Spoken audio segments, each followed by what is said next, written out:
Le grand direct de l'actu, la suite, Jean-Marc Morandini. La France a donc été condamnée pour ne pas avoir interdit gifles et fessées. L'invité de 10h45 sur Europe 1 est le docteur Edwige Antier, pédiatre. Bonjour. Bonjour. Merci d'être avec nous. En 2009, vous aviez déposé une proposition de loi visant à interdire ce châtiment corporel, jugeant la France à la traîne. C'est pas plutôt un combat d'arrière-garde ? Ah bah pas du tout, voilà, 5 ans pour aboutir. Et aujourd'hui, eh bien, nous avons gagné.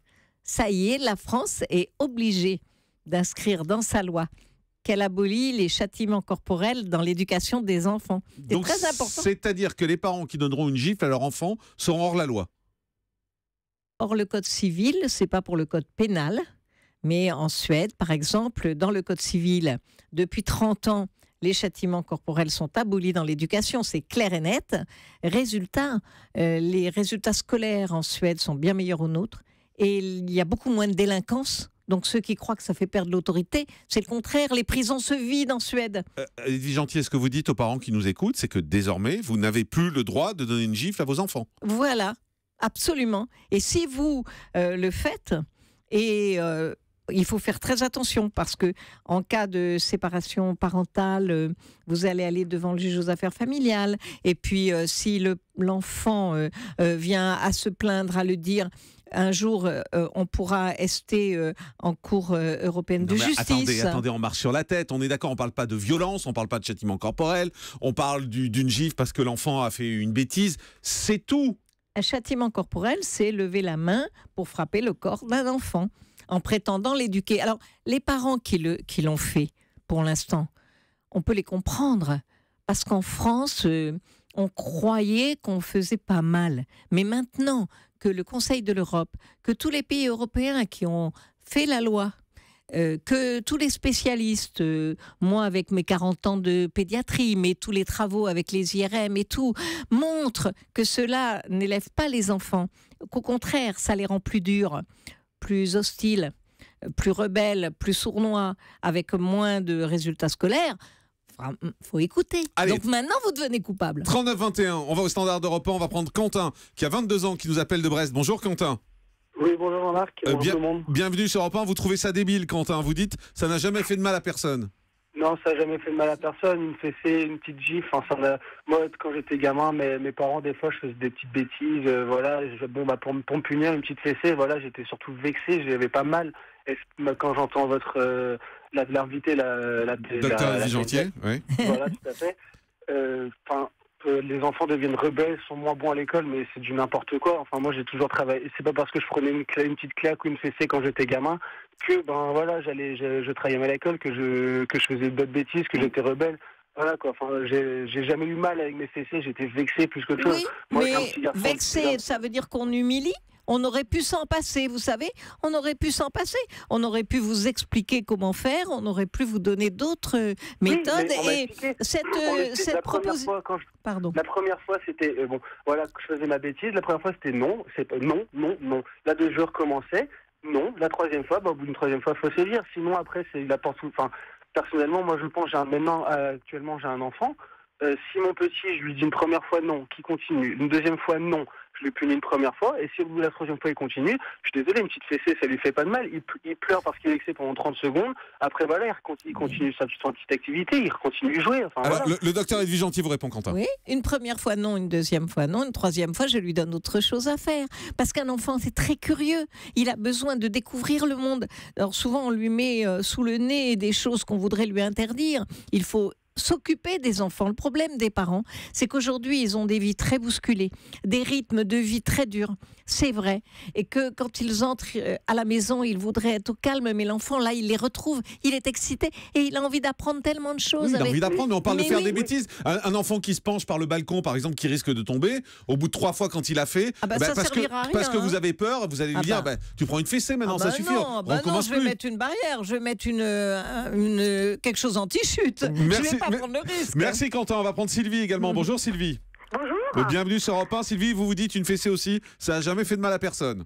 Non seulement je pense que ça n'a jamais fait de mal à personne, mais ça peut faire que du bien. J'ai eu 3 enfants et de 2 ans d'écart à chaque fois. J'étais mère au foyer, donc pas stressée du tout. Mais je vous garantis que ça n'a pas empêché mes enfants de faire des études supérieures et de savoir, de comprendre ce qu'il fallait faire ou pas faire.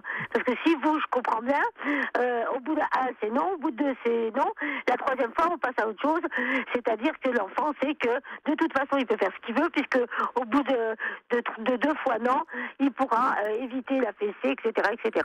Alors les explications, je veux bien, je suis tout à fait d'accord, mais là on frise le ridicule. Je suis complètement atterrée qu'on puisse intervenir déjà comme ça dans l'éducation des enfants à la maison. Et vous allez en plus avoir maintenant alors tous les petits enfants qui vont aller se plaindre et embouteiller les tribunaux. Eh bien, dis donc, Alors, ça va pas être triste. Le docteur Edwige Gentil vous répond. Mais vous voyez, Sylvie, moi je sais que les enfants c'est vraiment plein d'énergie et que parfois on peut être fatigué. Mais dans ce cas-là, il faut se faire aider. Et quand vous tapez, vous êtes obligé de retaper un jour après et puis encore 3 jours après. Et finalement, l'enfant devient sournois. Il fait derrière votre dos. Donc qu'est-ce qu'on a gagné? Et les pays qui l'ont fait, pensez que 27 pays européens l'ont fait. Vous pensez qu'ils sont menés par des collèges de gens qui n'y comprennent rien? Et dans tous ces pays, au contraire, l'autorité se renforce et il y a moins de délinquance. Donc ne croyez pas. C'est juste que vous avez pensé bien faire. Mais aujourd'hui, je suis sûre que vous allez réfléchir avant de lever la main. Merci Sylvie. On va prendre Nadine qui est d'accord avec vous. Docteur Antier, bonjour Nadine. Oui, bonjour Jean-Marc et bonjour docteur Antier qui a depuis longtemps toute mon admiration. Merci Nadine. Je suis scandalisée par la lâcheté des adultes qui profitent de leur supériorité physique pour frapper un petit être sans défense. Et tous ceux qui revendiquent ce droit devraient en avoir honte. Ce que j'espère, c'est que lorsqu'ils seront vieux et sans défense, à leur tour, leurs enfants devenus grands leur rendront l'appareil. Si une femme est giflée par son mari, elle peut le quitter, elle peut demander le divorce, elle peut faire constater les marques sur ses joues et porter plainte. Mais que peut faire un petit enfant quand il subit ce même traitement ? Si à l'école on lui demande la cause des marques et des ecchymoses qu'il a sur Non mais les Nadine, joues, on ne parle pas d'ecchymose non plus, on parle d'une petite gifle. Hein. Il ne s'agit pas de battre les enfants non plus. Une petite, mais Jean-Marc, un père très en colère, ayant un tempérament plus que... Ah oui, mais ça c'est une faute, on est d'accord. Une gifle donnée à toute volée par un adulte sur un bout de chou de 3 ou 4 ans, ça c'est clair. Je peux vous affirmer, pour l'avoir constaté moi-même dans les écoles, que les enfants ont des bleus sur les joues. Et quand on leur demande l'origine de ces bleus, les parents, évidemment, lui ont ordonné de répondre qu'il est tombé sous peine d'être doublement corrigé s'il dit la vérité. Non, vous avez raison, Nadine. On ne parle pas de bleu, là, on parle de petites gifles qui corrigent simplement. Mais sauf que les il y a une châtiments limite, corporels servent de prétexte aussi aux maltraitants. Vous pensez qu'il y a beaucoup de maltraitance dans notre pays. 2 enfants par jour meurent sous les coups.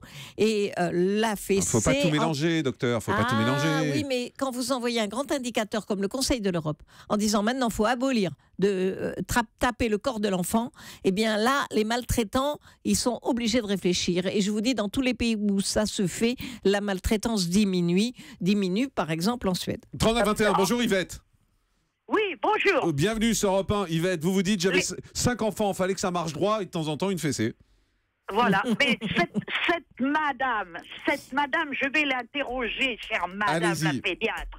Hein, avec tout le respect que je vous dois, combien vous avez élevé d'enfants? Ah, ben, vous savez, d'abord, je suis pédiatre depuis 40 ans et j'exerce Oui, mais toujours ça, je le beaucoup. sais, arrêtez Et de vous d'autre vanter, part, on s'en fout, hein. j'ai 2 filles que j'ai élevées toutes seules et j'ai 7 petits-enfants dont je m'occupe beaucoup. Alors, vous voyez, 7 petits-enfants. Eh bien, moi, je vais vous dire, vous mettez le pouce, vous mettez la main, ou moi, je mets que le pouce. Exagéré. Vous êtes une race de gens qui exagèrent en tout. Comme on dit, j'ai une dame à côté de moi, on discute ensemble. Elle aussi, elle a élevé ses enfants. Bien. Madame, il y a des assistantes sociales qu'on pourrait quand même les faire bouger ou en mettre un peu plus, parce qu'il y a des parents, je vous l'accorde, qui sont très violents. Mais là, vous n'agissez pas.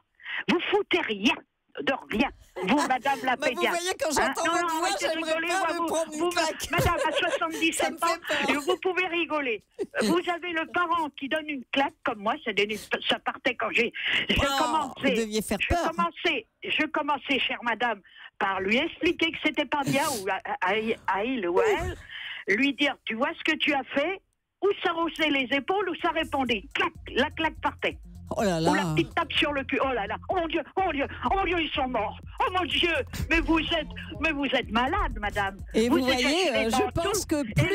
regardez la société maintenant, comment elle est, grâce à vous. Mais Hein? pas ils du vont tout. pleurer, flicoum, flicoum. Et vous parlez. Alors, madame, avec mon mari, on a voyagé dans les pays nordiques. On a vu comment sont élevés les enfants. Écoutez, Eh la bien, délinquance c'est a faux. diminué, Il y a alors des vous pouvez enfants raconter mal ce que élevés. vous voulez. Hein, les Bon. filles. On ne peut pas, Non, vous, non. vous racontez, vous profitez de votre poste, et moi qui suis une mère de famille, et parmi tant de mères de famille, on ne s'est pas gêné. Mais madame, On s'est entre pas gêné. donner une claque, On s'est pas gêné. Oh là là, Bon, Oh là là, merci Yvette, 77 ans, qui a gardé la Ouah. pêche. Et je pense que ça devait partir Mais sec. bon, Hein. c'est normal qu'elle ait besoin de se justifier, mais maintenant c'est fini. Voilà, maintenant la France a été condamnée donc pour ne pas avoir interdit JFFC. Merci Yvette de nous avoir appelé depuis Pessac. Merci docteur Evie Gentier d'avoir été avec nous pour vous C'était confronter aux auditeurs. C'était péchu comme vous dites, vous avez raison.